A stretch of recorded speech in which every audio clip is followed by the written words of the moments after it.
চরিলাম কেন্দ্রে আমরা আড়ালিয়া গ্রাম পঞ্চায়েতে একটা উড টেকিং দিন ছিল আড়ালিয়া গ্রাম পঞ্চায়েতে।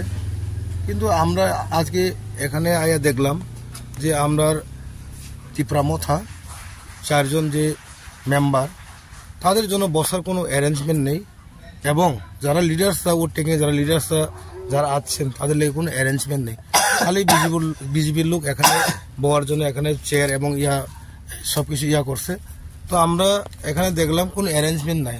তো আমরা এই উড টেকিং থেকে আমরা বেরোয় আসলাম। আমরা এই পরের দিন আমরা ভিডিওকে আমরা এই টাইম দিয়ে আমরা নেক্সট টাইম নিয়ে আমরা শপথ গ্রহণ নিব।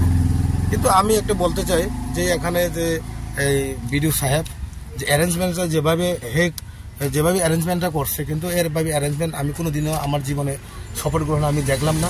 এই প্রথম 40 থেকে 50টা চেয়ার অ্যারেঞ্জ করছে। এর মধ্যে প্রায় তাদের 70 থেকে 80 জন লোক তাদের, আর আমরা আছে প্রায় 50 থেকে 60 জন, কিন্তু আমাদের কোনো বসার জন্য এবং এই লিডার্স এবং যারা আগত তাদের কোনো বসার জন্য কোনো একটা ব্যবস্থা করা হয়নি। তাই আমরা উড টেকিং আজকে নিব না, আমরা এই 1-2 দিনের পরে বিডিওর সঙ্গে কথা বলে আমরা ডেট নিব। তো এটা কিন্তু একটা জিনিস আমি বলতে চাই, এটা কিন্তু বিডিও সাহেবের ব্যর্থতা, টোটালি ব্যর্থতা।